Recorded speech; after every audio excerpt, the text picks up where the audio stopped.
গল্পটা শুরু হয় স্যাম নামের এক ছোট্ট ছেলেকে দিয়ে। সে একটা বড় হোলের কাঠের ছাদের আড়ালে লুকিয়ে ছিল। বুকের চারপাশে তার সাদা কোটটা জড়ানো। তার কোনো ধারণাই ছিল না যে আর কিছুক্ষণের মধ্যেই সে তার জীবনের সবচেয়ে ভয়ঙ্কর জিনিসটা দেখতে চলেছে। কিছুক্ষণ পর অনেক সুন্দরী নারী একে একে হলঘরে আসতে শুরু করলো। দরজাটা বন্ধ হতেই তাদের আচরণ হঠাৎ পাল্টে গেল। একজন নারী তার দস্তানা খুলে ফেললো আর তার হাতে ছিল মাত্র 3টি আঙুল। অন্যজন তার জুতো খুলে ফেললো আর তার পায়ে ছিল শুধু একটা বড় বুড়ো আঙুল। তারপর একে একে সবাই তাদের নকল চুল খুলে ফেললো আর তাদের আসল ভয়ঙ্কর মুখগুলোর সামনে চলে এল। এরই মধ্যে তাদের নেত্রী মঞ্চে এসে পৌঁছালো। সে তার মুখ খুললো আর তার অসংখ্য ছুচালো দাঁত চকচক করছিল। এখন স্যাম বুঝতে পারলো যে এরা সাধারণ নারী নয়, বরং অত্যন্ত বিপজ্জনক ডাইনি। প্রধান ডাইনি উচ্চস্বরে বলল, এখন সময় হয়েছে পৃথিবীর সমস্ত শিশুদের চিরতরে শেষ করে দেওয়ার। হোলের সমস্ত ডাইনিরা উচ্চস্বরে হাসতে লাগল। তারা শিশুদের উপর রেগে, কারণ তারা শিশুদের নিষ্পাপ গন্ধ পছন্দ করত না। এই কারণে তারা একটি ভয়ঙ্কর পরিকল্পনা করল। প্রধান ডাইনি একটি ছোট কাচের বোতল বের করলো, যেটি একটি নীল ঝকঝকে জাদুকরি ওষুধে ভরা ছিল। সে বলল যে যদি এই ওষুধের মাত্র 1 ফোঁটা কোনো শিশুর খাবারে মেশানো হয় তাহলে সে কয়েক সেকেন্ডের মধ্যে একটি ইঁদুর হয়ে যাবে। এরপর ডাইনিরা সহজেই সেই ইঁদুরগুলোকে ধরে খেতে পারবে। এই সব শুনে স্যাম ভীষণ ভয় পেয়ে গেল। সে সেখানে নিঃশব্দে লুকিয়েছিল। তারপর সে চেয়ারগুলোর মাঝখান থেকে আরেকটি ভয়ঙ্কর দৃশ্য দেখে। একজন ডাইনি তার মাথা ধরেছিল এবং সে তার মুখের ছোট ছোট পোকামাকড় খাচ্ছে। এই দৃশ্য দেখে স্যামের আত্মা ভয় কাঁপতে শুরু করলো, কিন্তু সে কোনোমতে নিজেকে শান্ত রাখে। হঠাৎ মহারানী জোরে বাতাসে গন্ধ। পরমুহূর্তে তার নাক লম্বা হয়ে গেল। তিনি রেগে গিয়ে বললেন, এখানে একটি শিশুর গন্ধ পাওয়া যায়। এই কথা শুনে সব ডাইনিরা চারপাশে খুঁজতে শুরু করলো। মহারানী মঞ্চ থেকে নেমে এলেন এবং তিনি এক এক করে কাঠের তক্তাগুলো ভাঙতে শুরু করলেন। কিন্তু স্যাম ততক্ষণে কাছের একটি বায়ুনালীতে ঢুকে পড়েছে। মহারানী তার গন্ধ অনুসরণ করে এই নালীতে পৌঁছালেন। হঠাৎ একজন মোটাসোটা ছেলে দরজা খুলে সভাকক্ষে প্রবেশ করলো। সে অজান্তেই ডাইনিদের মাঝে এসে পড়েছিল। তাকে দেখে সব ডাইনিদের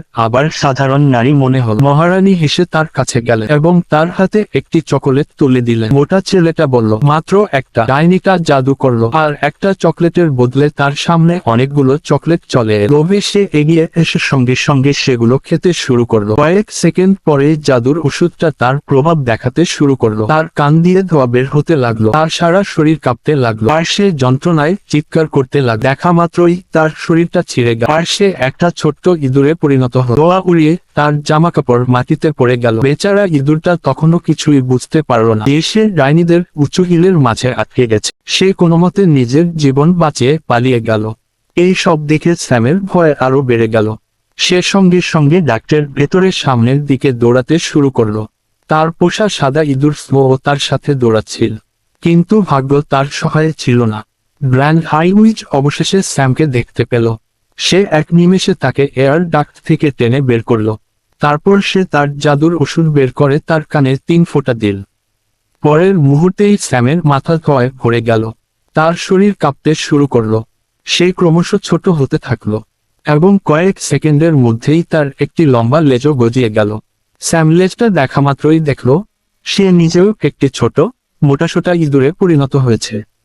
তার জামাকাপড় মাটিতে পড়ে গেল আর এখন তার জীবন পুরোপুরি বদলে গেছে। তার লেজটা ধরল, জোরে হেসে বলল, এখন তুইও আমার রাতের খাবারের অংশ হবি। স্যাম যন্ত্রণায় চিৎকার করে সাহায্যের জন্য এদিক ওদিক তাকাতে লাগলো। তখন তার পোষা সাদা ইঁদুরটা আলোর গতিতে ছুটে এসে ডাইনির হাতটা সজোরে কেটে দিল। ডাইনি যন্ত্রণায় চিৎকার করে উঠল এবং জাদুর কাঠিটা তার হাত থেকে পড়ে গেল। এটা পুরোপুরি শেষ হয়নি, কিন্তু কয়েক মুহূর্তের জন্য ব্যথা লেগেছিল। এরই মধ্যে স্যাম পালিয়ে গেল, কিন্তু মহারানী হাল ছাড়ল না। জাদুর প্রভাবে তার আহত হাতটা আবার সেরে উঠতে শুরু করলো এবং সে লম্বা হয়ে এয়ার ডাক্টের ভেতরে ঢুকে গেল। একই সময়ে সেই মোটা ইঁদুরটা, যে ছিল প্রথম মোটা ছেলে, সেও কোনোভাবে সেখানে পৌঁছে গেল। স্যাম চিৎকার করে বলল, তাড়াতাড়ি দৌড়াও, সর্বশক্তি দিয়ে দৌড়াও। 3টি ইঁদুর নিজেদের জীবন বাঁচিয়ে এয়ার ডাক্টের ভেতরে দৌড়াতে শুরু করলো। তাদের পিছনে ডাইনির বিশাল হাতটা তাদের অনুসরণ করছিল। অনেকক্ষণ দৌড়ানোর পর তারা নলের শেষে একটা বড় ঘুরন্ত পাখা দেখতে পেল। স্যামের মাথায় সঙ্গে সঙ্গে একটা পরিকল্পনা এল। সে তার 2 সঙ্গীকে বলল, যদি আমরা এই লোহার পাতটা ভেঙে ফেলি তাহলে ওর হাতটা পাখার মধ্যে আটকে যাবে। তারা তিনজন মিলে তাদের সমস্ত শক্তি দিয়ে ধাক্কা দিল। অবশেষে পাতটা ভেঙে গেল এবং অনুসরণকারী ডাইনির হাতটা পাখার মধ্যে আটকে গেল। মহামান্য ডাইনি যন্ত্রণায় চিৎকার করে উঠল এবং তাকে তার হাতটা টেনে বের করতে হলো। এই সুযোগটা কাজে লাগিয়ে তিনটি ইঁদুর সেখানে থেকে পালিয়ে গেল। পাইপের রাস্তাটা হোটেলের বড় রান্নাঘরে গিয়ে শেষ হলো। সেখানে সবখানে বিড়াল, ইঁদুর এবং কর্মরত রাঁধুনি ছিল। এটা এমন একটা ভুল ছিল যা তাদের মেরে ফেলতে পারত। স্যাম দ্রুত এয়ার ডাক্টের অন্য দিকে তাকালো। সে তার সঙ্গীদের বলল, চলো ওখানে যাই। বেঁচে থাকার জন্য ওটাই আমাদের শেষ ভরসা।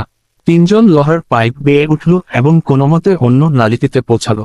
এবার স্যাম তার আসল পরিকল্পনাটা বলল, আমাদেরকে চারতলায় দিদিমার ঘরে পৌঁছাতে হবে। উনি আমাদের বিশ্বাস করবেন। উনি ডাইনিদের সম্পর্কে সবকিছু জানেন। কিছুক্ষণ পর তিনি দেখলেন একজন অতিথি লিফট থেকে চারতলায় যাচ্ছেন। তিনটি ইঁদুর নিঃশব্দে তার ব্যাগে ঢুকে পড়ল এবং ধরা না পড়েই উপরে পৌঁছে গেল। অবশেষে তারা দিদিমার ঘর থেকে বেরিয়ে এল। স্যাম দরজায় টোকা দেওয়ার চেষ্টা করল, কিন্তু তার ছোট্ট ছোট্ট থাবার শব্দ ভেতরে পৌঁছালো না। তখন স্যামের মাথায় একটা নতুন উপায় এল। সবচেয়ে মোটা ইঁদুরটা নিচে দাঁড়ালো।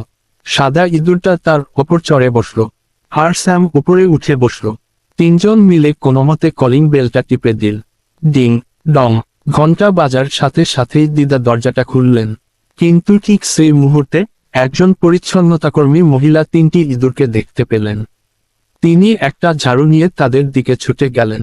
এক মুহূর্ত দেরি না করে স্যাম তার সঙ্গীদের নিয়ে ঘরের ভেতরে লাফিয়ে ঢুকল। দিদার সাথে সাথে দরজাটা বন্ধ করে দিলেন এবং পরিচ্ছন্নতাকর্মী মহিলাটি বাইরে থাকলেন।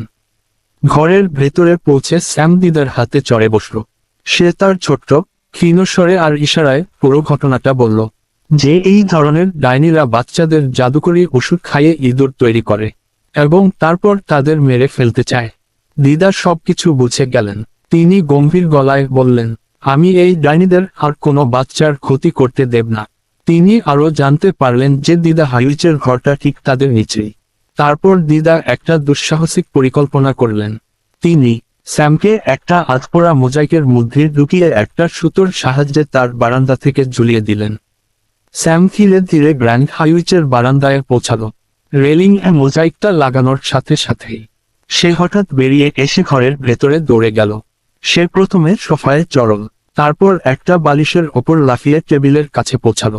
টেবিলের ওপর সেই একই নীল চকচকে জাদুকরি ওষুধটা রাখা ছিল, যেটা দিয়ে বাচ্চাদের ইঁদুর বানানো হতো। স্যাম সর্বশক্তি দিয়ে বোতলটা টানল। বোতলটা টেবিল থেকে পড়ে গেল, কিন্তু ভাগ্যক্রমে ভাঙল না। একই সময়ে ঘরের দরজাটা খুলে গেল। স্যাম সঙ্গে সঙ্গে বোতলটা টেনে নিয়ে খাটের নিচে লুকাল। ভেতরে এল সেই একই ডাইনি যার পায়ে ছিল শুধু একটা বড় বুড়ো আঙুল। সে ছিল সেই একই ডাইনি যে স্যামকে জাদুকরি ওষুধটা দিয়েছিল। সে কিছু একটা খুঁজছিল যখন সে ঘর থেকে বেরিয়ে যাচ্ছিল, কিন্তু তার মনোযোগ ছিল অন্যদিকে। সুযোগ পাওয়া মাত্রই সে বোতলটা নিয়ে মোজার কাছে ফিরে গেল। ওপরতলায় দাঁড়িয়ে থাকা বৃদ্ধাটি ধীরে ধীরে মোজাকে টানতে শুরু করলেন, কিন্তু রাস্তার মাঝখানে ডাইনির চোখ মোজার উপর পড়ল। সে তাড়াতাড়ি তাকে ধরে ফেলল এবং হাসতে হাসতে বলল, এই আরেকটা ইঁদুর, আজ আমার সকালের নাস্তা তৈরি। তখন ঠাকুমা জোরে বললেন, আপু, ও আমার নাতির পুরনো মজা, দয়া করে ওকে ছেড়ে দিন।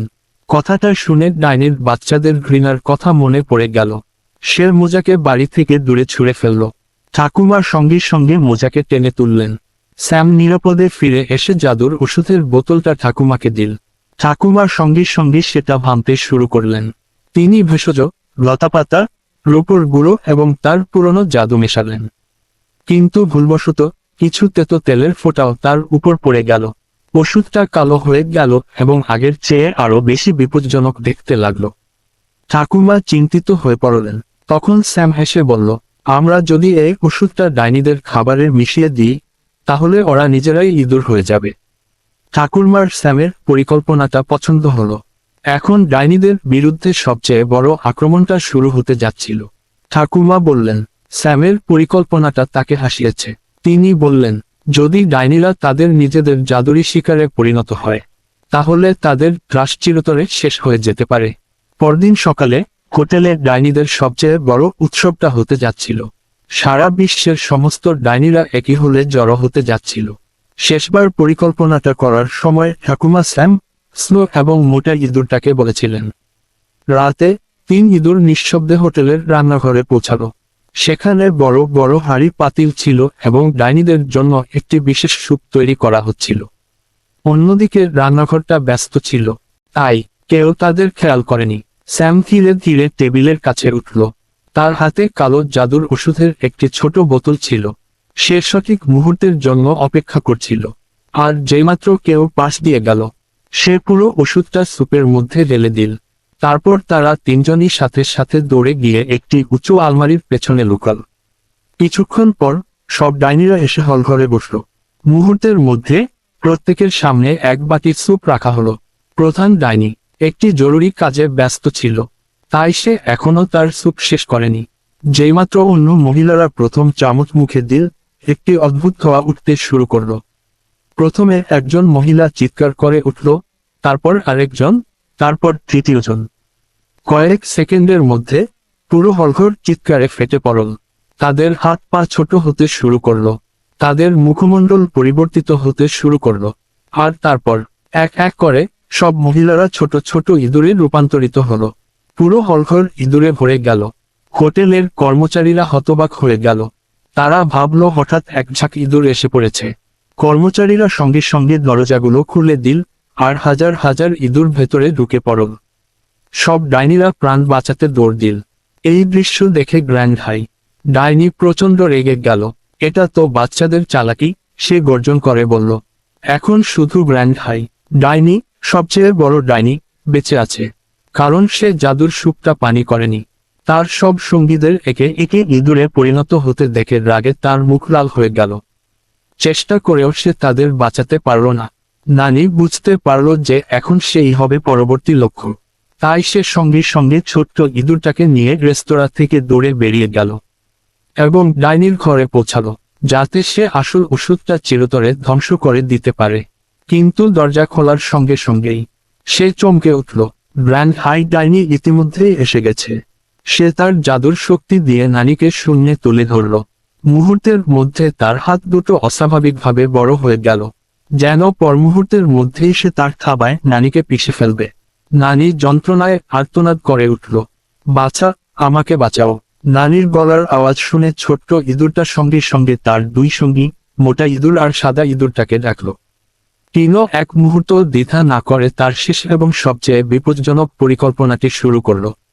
সে সর্বশক্তি দিয়ে ডাইনির পায়ের উপর ঝাঁপিয়ে পড়ল। এই আকস্মিক আক্রমণে ডাইনি ভারসাম্য হারিয়ে ফেলল। তার জাদুর পিচ্ছিল হাতটি পিছলে গেল, আর ছোট্ট ইঁদুরটার সুযোগ বুঝে নানির বানানো কালো ওষুধটা তার উপর ছিটিয়ে দিল।